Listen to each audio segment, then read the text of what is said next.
Allahu Ekber. Uca boy serdarim, vezir derbarim, vefai gımkharim, Ebul Fazlım var. Aman eydel eydel eydel Zeynep, sınıf Allah belim belim Zeynep.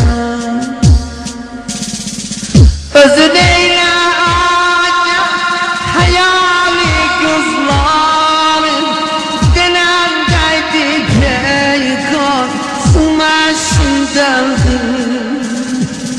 Özün eyle acem hayali kızlarım, dilemdeydi peykan sumaşın deldim.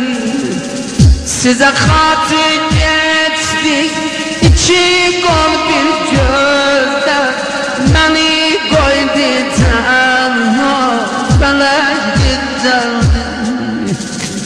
Sinesi üstünde ne yeşten var güya, yani ezası tamamen okdi. Allah veli oklardan çok şenarinde Zeynep, nedir illet bilmem ağır taş çok değil. Veli oklardan çok şenarinde Zeynep, nedir illet bilmem ağır taş çok.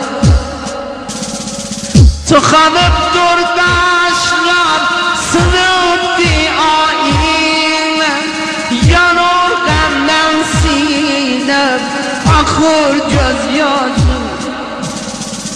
Uca boy kardeşim ölüptü ellerde, yatıptı çöllerde, kararım yoktu. Uca boy kardeşim ölüptü ellerde, yatıptı çöllerde, kararım yoktu.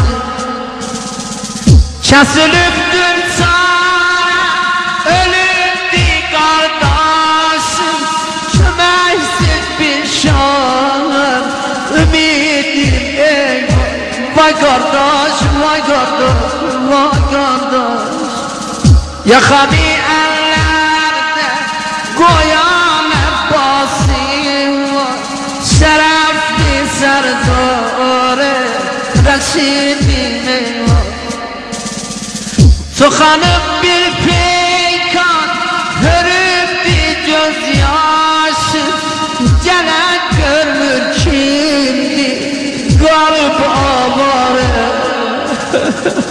Dizimizde başım alıp döktüm gözyaş, dedim lay lay kardeş şehidim eyvah.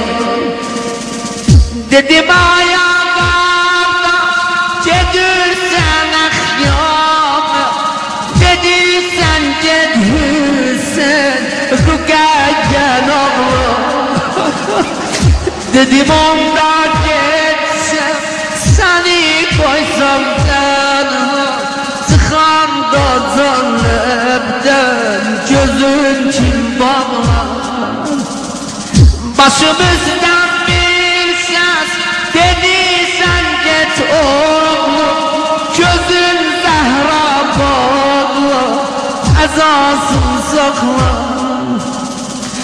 Yeri var bu